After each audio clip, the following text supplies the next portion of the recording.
Hello guys, welcome to graphic. मैं हूं आपका दोस्त और होस्ट शुभम। लास्ट वीक मैंने ट्यूटोरियल बनाया था रेस्टोरेंट फ्लायर डिजाइन के ऊपर और बहुत सारे लोगों की तरफ से बहुत अच्छा रिस्पांस आया है and I really appreciate those responses. और जिन लोगों ने वो वीडियो नहीं देखी है, please go see that video. आज मैं आपको बताऊंगा कि आप किस तरीके से एक टेक्स्ट इफेक्ट क्रिएट कर सकते हैं। और कोई नॉर्मल टेक्स्ट इफेक्ट की हम बात नहीं कर रहे हैं। टेक्स्ट इफेक्ट देखिए बहुत टाइप के होते हैं, fire text effect, ice text effect. लेकिन आज जो हम टेक्स्ट इफेक्ट बनाएंगे वो हम बनाएंगे एक 3D text effect plus we will give it another effect and that is slice text effect. चलिए शुरू करते हैं। टेक्स्ट इफेक्ट को बनाने के लिए एक नई फाइल क्रिएट कर लेते हैं।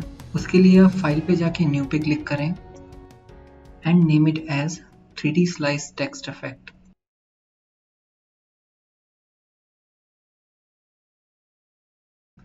टेक्स्ट इफेक्ट के लिए हम प्रीसेट कस्टम में विड्थ 3000 और हाइट 2000 ही रखेंगे। Press okay.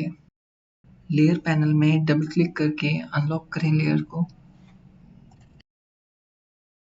And set the background yellow by pressing alt backspace. Name it background. Select the text tool and type 3D slice. अभी ये टेक्स्ट विजिबल नहीं हो रहा क्योंकि ये बैकग्राउंड कलर से मैच है, so fill it white. Now scale it up. देखिए, जब भी आप कोई स्मार्ट ऑब्जेक्ट क्रिएट करें तो ऑब्जेक्ट का जो साइज है वो बड़ा रखें। उससे आपका ऑब्जेक्ट बड़ी फाइल्स में कभी भी पिक्सलेट नहीं होगा। Scale it down. Now name the layer as your text here. अब हम इस स्मार्ट ऑब्जेक्ट को एक पर्सपेक्टिव लुक देंगे ताकि हमें एक अच्छा 3D इफेक्ट मिले। Now press Ctrl T.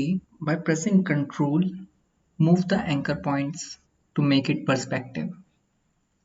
आपको 3D बनाने से पहले ये विजुअलाइज करना होगा कि उसकी डायरेक्शन किस तरह होगी। इसके एंकर पॉइंट सेट करते रहें जब तक आपको एक गुड पर्सपेक्टिव एंगल नहीं मिलता।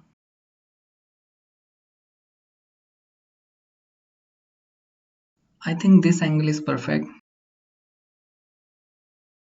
हमें इस टेक्स्ट को दो पोर्शन में स्लाइस करना है।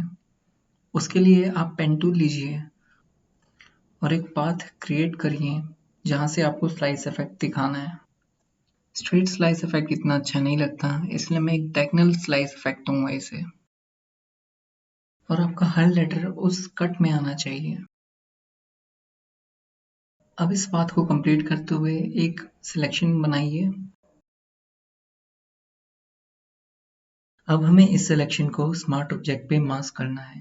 जैसा कि आप देख सकते हैं हमारा टेक्स्ट स्लाइस हो गया है। इस स्मार्ट ऑब्जेक्ट की एक डुप्लीकेट कॉपी ले लेते हैं। इस लेयर की मास्क पे क्लिक करके Ctrl I प्रेस करें टू इन्वर्स द सिलेक्शन।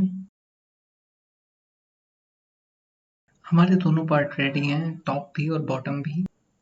बस आपको जो लोअर पार्ट है उसको विदाउट गैप दिए उससे टच करते हुए थोड़ा सा स्लाइड करना है ताकि लगे कि हाँ वहां पे एक कट है। Now it's looking good.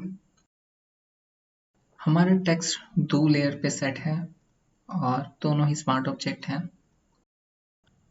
अब हम इन दोनों लेयर्स की नेमिंग कर देते हैं।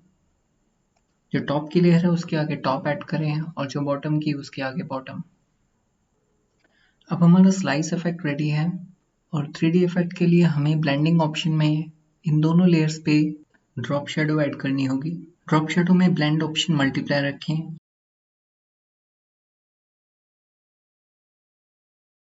Opacity 20, angle 120, size will be 9, distance 4,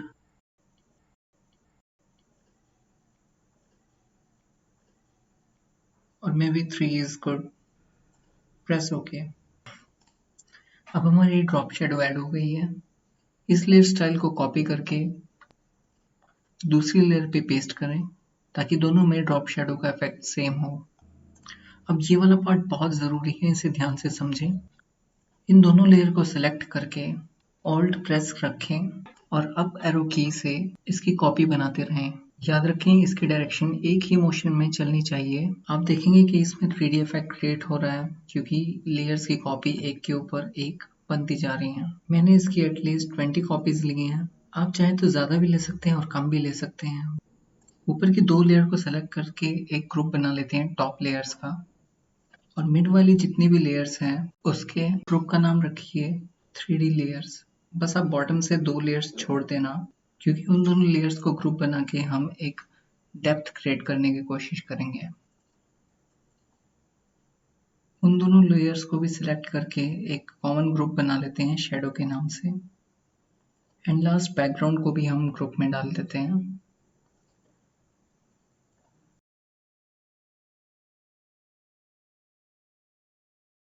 shadow group के अंदर जो लेयर्स हैं उनको हम ब्लेंडिंग ऑप्शन में कलर ओवरले ब्लैक कर देंगे,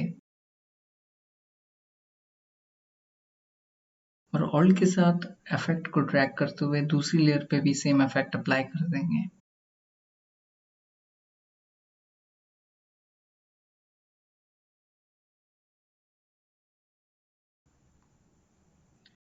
Now go to filter, blur and apply Gaussian blur. Now you can see the effect. अब हमें सेम फिल्टर दूसरी लेयर पे भी अप्लाई करना है। उसके लिए आप ऑल्ट के साथ उस फिल्टर को दूसरी लेयर पे ड्रैग करें। इससे सेम फिल्टर की कॉपी हो जाएगी उसी लेयर पे। हमारा 3D इफेक्ट भी आ गया है। अब जो 3D लेयर वाला ग्रुप है उस पे मैं एक ग्रेडियंट कलर ऐड करूंगा, क्योंकि अभी ये 3D स्लाइस टेक्स्ट थोड़ा सिंपल लग रहा है। इस ग्रेडियंट ओवरले से इसमें एक कॉन्ट्रास्ट ऐड होगा। इसका ब्लेंड मोड हम कलर बर्न रखते हैं। अब सारी चीज़ें ठीक लग रही हैं। Now press okay. ग्रुप्स हमारे सारे क्रिएट हो गए हैं। बस हमें एक स्मार्ट ऑब्जेक्ट की कॉपी टॉप पे रखनी है, ताकि कभी भी किसी को कोई टेक्स्ट चेंज करना है तो वो उस पर डबल क्लिक करके टेक्स्ट चेंज कर सके। इस लेयर पे से मास्क हटा देते हैं और इसका नाम सिर्फ रहेगा योर टेक्स्ट हियर। इसका फिल और ओपेसिटी भी हम 0 रखेंगे, और इसका डिस्प्ले भी हटा दीजिए। अब हमारा जो बैकग्राउंड है वो थोड़ा प्लेन लग रहा है, क्योंकि टेक्स्ट इफेक्ट के अंदर एक ऑरेंज टोन भी है। उस ऑरेंज टोन को हम अपने बैकग्राउंड में डालेंगे। उसके लिए आप ब्रश टूल भी यूज़ कर सकते हैं और ग्रेडियंट भी यूज़ कर सकते हैं। मैं ब्रश टूल यूज़ करूँगा। फिल ऑरेंज करके